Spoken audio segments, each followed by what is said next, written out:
boa tarde. Vamos dar continuidade aos nossos estudos, então, né? E hoje a gente vai falar um pouquinho sobre as questões do cérebro. Então, vamos falar sobre como o cérebro aprende a linguagem, né? Como ele vai se conectando. E como, né, a criança com o autismo, né, a pessoa com autismo, vai aprendendo tudo isso. Então, lembrando que a linguagem, né, não é uma área da pedagogia, né? Mas a gente precisa ter conhecimento, né? Ela é uma área da fono, né? Ela é específica da fono. Então, o cérebro do autista, né? Ele aprende por frequência, né? Por repetição, né? Pois o cérebro, ele precisa generalizar, né? O que é esse generalizar? Generalizar é colocar em prática aquela situação. Eu aprendi hoje enfim, uma atividade, amarrar o tênis, né? Eu aprendi a amarrar o tênis. Então, eu preciso aprender a amarrar o tênis não só na minha casa, mas amarrar o tênis na escola, amarrar o tênis na pracinha, né? Então, eu preciso levar aquela bem aprendizagem para outros lugares e com outras pessoas. Então, esta é a dificuldade do cérebro da criança, né, ou da pessoa que tem o autismo, é levar aquilo que ela aprendeu de um contexto, de uma pessoa, né, aquela pessoa que ela aprendeu, para outras situações. Né? Então, isso é generalização. Então, a generalização, ela ocorre no nosso cérebro por intermédio das sinapses, né, que são as áreas de comunicação entre um neurônio e outro no cérebro, né? São as conexões que vão se elaborando, né? Então, os neurônios, lá nos primeiros anos de vida das crianças, né? Enfim, dos seres humanos, né? Muito pequenos, eles vão se desenvolvendo, né? Aos pouquinhos eles vão se desenvolvendo e eles vão recebendo informações. Essas informações vão sendo processadas e vão sendo transmitidas, é como se fosse uma rede, né? Para outros neurônios. Dentro do nosso cérebro existem 4 lobos, né? Mais precisamente são eles, né? O lobo central, né? O lobo central, o que ele é responsável? Então, ele é responsável por planejar, por corrigir informações, né? Além de ser responsável também pela resolução de problemas. Né? O que é essa resolução de problemas? Eu estou lá brincando com um coleguinha no pátio, ele pegou o meu baldinho, né? Estou brincando na areia, na pracinha, ele pegou o meu baldinho. Então, o que uma criança que não tem autismo ela vai fazer? Ele vai lá e vai agarrar o baldinho dele, vai dizer, me devolve meu baldinho, vai chamar a professora, né? Então, o que acontece muitas vezes? A criança que tem o autismo, ela não consegue resolver este problema, ela vai ficar parada ali, paralisada. Não vai ter uma ação para resolver o problema, certo? Então, essa é a função do lobo parental, né? Que é a resolução de problemas. Então, ele vai ter um déficit nessa área aí, vamos dizer, né? O lobo parental, o que é o parental? Então, é o que coordena noções, né, de localização, direita, esquerda, perto, longe. Né? Então, a gente sabe que às vezes eles também são meio atrapalhados com essa questão aí, né? Então, tudo isso tem que ser ensinado novamente. A gente ensina para as crianças normais, né? Enfim, as crianças que não estão dentro do espectro, desculpe o jeito que eu falei. A gente ensina para todas elas e a gente precisa ensinar repetidamente para eles também. O lobo temporal. O que é o temporal? Ele é responsável. É o lobo que entra, né? O lobo que entra as informações, as informações sonoras das letras, das palavras, da linguagem, da percepção auditiva e da memorização auditiva. Né? Então, a gente sabe que eles também, às vezes, têm problemas nessa comunicação, né? Mas aí eles vão ter problemas na pragmática. O que é a pragmática? A pragmática, ela é responsável por fazer o quê? Dar sentido àquela palavra ali, né? Aquele assunto ali, dar sentido ao significado das palavras, né? Então, eles não conseguem fazer isso, dar o significado às palavras. Eles olham lá que tem a bombona com água e a água. E aí o que eu preciso dizer? Eu tô com sede, eu quero um copo d'água, né? Então o que ele vai fazer no primeiro momento, né? Vai dizer água, né? Mas ele não consegue dar sentido a essa água aí, certo? Eles não conseguem dizer isso, que eles não conseguem fazer as solicitações do que eles precisam, né? Do que eles estão necessitando. Né? Então, o lobo temporal é responsável por isso, né? Por questões da linguagem, dessa percepção auditiva, de perceber, né? Então, também as questões dos sons, né? A questão dos barulhos, né? Enfim, eles também têm essa. Às vezes, para uns, alguns não percebem muito esses sons, outros esses sons incomodam muito, né? Então, tem essa falta de mediação, vamos dizer aí, nesse caminho auditivo para as crianças dentro do espectro do autismo. Né? E o lobo occipital? O que é o lobo occipital? É o que faz o processamento, né? Visual, é o que interpreta e raciocina. Né? Então, eles são bons nisso, eles são muito bons nisso, né? Nessa questão do processamento. Então, sempre quando tu for ensinar, tu utiliza questões visuais, né? Eles se dão muito bem com questões visuais, né? Então, ali fica fácil de eu visualizar o que eu estou pedindo, o que eu estou solicitando, né? De eu fazer auxiliar ele nessa interpretação dos meus pedidos. Então, nós temos também o cerebelo, né? Que processa as informações e as tarefas do cotidiano, né? Envolvendo a linguagem e a questão motora, né? Enfim, então essas questões do cotidiano, né? Por isso que elas precisam ser, né? Já que o cerebelo é responsável por isso, né? Por essa questão de rever o que se é feito dentro do cotidiano, né? Numa pessoa, então, com autismo, a gente precisa que essas rotinas sejam pré-estabelecidas. Eu não posso combinar que hoje vamos fazer isso, isso e isso, e amanhã não fazer de novo. Né? Não, tem que ter esse quadro de rotinas estabelecido. Eu tenho que revisitar isso diariamente. Para quê? Porque eu não perca essa habilidade que eu aprendi. Né? Por isso que é importante esse elo da família e da escola. Né? E já logo, vamos ver aqui, então, o sistema occipital foi o que eu falei, e agora o sistema límbico, né? O que é o sistema límbico? É o centro das emoções, né? Que é responsável pela recompensa, pela memória afetiva, né? Ele se interconecta com todas as outras áreas, né? Então, eu também sei que dentro do sistema límbico, né, que é o centro das emoções, eles também não têm essa questão dessa emoção muito organizada, né? Eles sentem, né? Medo, insegurança, tristeza, mas eles não conseguem organizar e se comunicar e colocar isso para fora. Então, isso fica potencializando muito dentro da criança, né? E às vezes traz sofrimento. Uma questão que até eu tenho para colocar para vocês é a questão, tipo assim, se eles estão assistindo um desenho e esse desenho eles começam a chorar. Né? Então eu tenho que trocar, tenho que me dar conta, trocar esse desenho. Por quê? Porque esse desenho está trazendo o quê? Um sofrimento para essa criança aí, né? Um sofrimento emocional para essa criança, porque ela não consegue dizer que ela está se compadecendo com a personagem do desenho que está passando por uma situação. Ela não consegue fazer isso.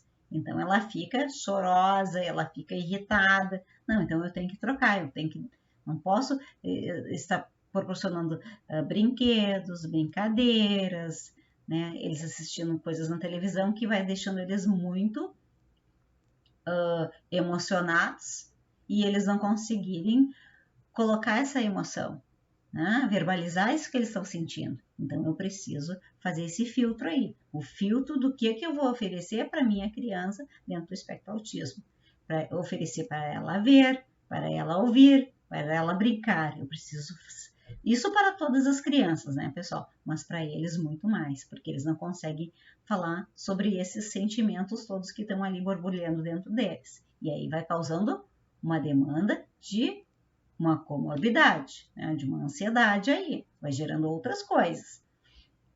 Então, se a criança tiver, né, um acompanhamento com o terapeuta, né, enfim, dentro da sala de aula com o professor, em casa com seus familiares, né? Essas aprendizagens todas, quando eu vou sentar com essa criança para fazer essa aprendizagem, ela precisa ter de forma de qualidade, né? Ela precisa ser de forma carinhosa, né? Ela precisa ter esse recheio, vamos dizer assim, né? Porque quando eu vou envolver uma emoção, eu vou aprender melhor, né? A gente aprende melhor primeiro, passa pela via da emoção para depois chegar na via da cognição. Né? É assim que o cérebro funciona. Então, se aquilo que eu fui aprender teve significado, foi muito legal naquele momento, aquela brincadeira, aquilo vai ficar na minha memória. E aí eu vou conseguir revisitar e vou gravar melhor. Né? Se aquilo que eu fui aprender me trouxe muito desconforto, muito sofrimento, né? Além de eu não vou aprender, eu vou ficar com um desconforto dentro de mim, de que aprender não é uma coisa boa, né? De que aprender me faz sofrer muito. Né? Então eu não vou querer nem ir à aula. Às vezes acontece isso, crianças que não são nem do autismo, mas elas não querem ir na sala de aula, né? Porque elas passaram por um desconforto tão grande quando elas foram aprender um conteúdo que elas não querem voltar mais. Né? Então vocês viram como uma coisa dentro do cérebro é interligada, tudo é interligado, né? Então assim, nós precisamos fazer esse revisitamento, né, dessas questões todas para a gente entender, né, como é que é o cérebro de um autista, como é que é o cérebro de uma criança que não está dentro do autismo, mas que todas elas passam por este caminho aí, né? Todas elas passam, né, pelo lobo frontal, que planeja, pelo lobo parental, que vai fazer essa coordenação dos nossos movimentos, né? Pelo lobo temporal, que vai fazer essa percepção da nossa linguagem, percepção auditiva, que vai fazer essa transformação sonora das letras e das palavras, né? E vai passar lá pelo sistema límbico, que vai ser o centro das nossas emoções, né? Quando eu faço uma coisa legal, eu sou recompensada. Então, sempre que eu vou ensinar alguma coisa para uma criança, eu vou começar pelaquilo que ela sabe. E aí eu vou dar recompensa daquilo que ela sabe. Ah, que legal, muito bom. Para depois eu ir chegando naquilo que ela não sabe ainda. Vocês estão me entendendo, pessoal? Então, assim, é assim que se dá, né? Se dá para todos, né? E principalmente para eles. A gente tem que ter um olharzinho assim, com mais empatia, né? Com mais atenção e com mais informação para eles. Então, a comunicação para alguns casos dentro do autismo, né? No primeiro momento, ela não vai se dar, né? Essa linguagem falada, né? Não, né? Tem alguns casos onde a criança vai resistir a esse falar, ela não vai ter desenvolvido isso, né? Então, vai começar pelos gestos, às vezes até os comportamentos, pelos gritos, pelo choro, né? Pelo apontar, e eu vou ir mediando, eu vou ensinando, eu vou buscando, né? Entender essa criança através da observação e ensinar que ela pode se comunicar de uma maneira mais adequada, de uma maneira melhor, né? De uma maneira mais alegre do que aquele comportamento que ele está trazendo, né? Com aquele comportamento ela quer uma resposta, mas se eu posso ensinar ela que ela com um comportamento mais adequado, mais calmo, ela vai ter respostas melhores. Certo, pessoal? Vocês estão entendendo? Então, retomando, né, pessoal, assim, então é importante a gente entender que quanto mais nova a criança for, né, melhor serão as intervenções, o resultado mais fácil vai se dar, né? Logo a gente vai precisar, então, fazer os encaminhamentos, né? E a partir desses encaminhamentos, descobrir, né? E observando essa criança, o ponto de conexão para eu ensinar essa criança, né? Então, assim, retomando as vias da aprendizagem, né? Os caminhos para mim chegar à aprendizagem com esta criança, né? Dentro do autismo, é a observação, o interesse da criança, né? A partir deste interesse, eu possa que eu possa imitar essa criança, imitar a brincadeira dela, né? Quando tu imita a brincadeira de alguém, o que tu tá dizendo para este alguém? Que aquilo que ele está fazendo é importante, tem significado, né? Como eu vou fazendo isso muito, né? À medida que vou fazendo, eu vou fazendo um elo entre eu e essa criança, né? Ela vai vendo que, mesmo que ela não me olhe, mas ela vai, né, me ouvindo, ela vai percebendo que eu estou ali com ela e que aquilo que ela está me trazendo, né, de conhecimento tem significado. E aí ela vai se abrindo para mim, né? Então, me aproximar dessa criança, fazer o suporte posicional, quer dizer, estar à altura dela, ao olhar dela, né? Seguir a liderança dela, e aí assim, né? Depois que eu já fui mostrando para ela que é legal estar junto, que é motivacional, aí sim eu posso ir fazendo alguns pedidos, certo, pessoal? Então, assim, né, retomando mais uma vez, né, essa questão de como é que se dá essa linguagem, como é que se dá essa aprendizagem, né, que o nosso cérebro, né, e o cérebro da criança do autismo, né, que tem o autismo, ele tem caminhos diferentes, né? Eles aprendem de forma diferente, eles aprendem com mais, através de mais intervenções, de mais repetições, né? Então, quando você brinca com essa criança em casa, quando tu brinca na escola, quando tu brinca no momento de terapia, essa brincadeira, né? Ela é uma habilidade, ela é uma aprendizagem, né? Tu tá acionando áreas do cérebro quando tu está brincando com essa criança, né? Então, assim, vamos aproveitar nesse momento que a gente está agora de recesso, de férias, né? Para brincar com as nossas crianças, né? Brincar de soprar bolinha de balão, brincar de colocar prendedor em volta de uma bacia, brincar de contar os talheres em casa, tudo isso é brincadeira, né? É brincadeira que está se ensinando algo, né? Brincar de jogar bolinha, joga a bolinha para ti, joga a bolinha para mim. Lê para ela, mesmo que ela esteja caminhando, ela não esteja sentadinha ali do teu lado, mas ela está ouvindo, né? Ela ouviu músicas da faixa etária dela, né? E tentar fazer as brincadeiras com ela, com o corpo. A massinha de modelar é excelente, né? Deixa ela brincar com a massinha e mexer e fazer o que ela tiver vontade de tu repetir o que ela está fazendo, né? Então, riscar e rabiscar folhas, desenhos, né? Então, tudo isso é muito importante, né? Isso é fundamental, né? Para todas as crianças, né? É uma maneira de se comunicar, é uma maneira de aprender, é uma maneira de estimular o cérebro para a aprendizagem, certo? Então, brinquem com as suas crianças e estamos aí, né? Nos nossos estudos, né? Eu acho que por hoje era só e até a semana que vem. Muito obrigada e tchau, tchau.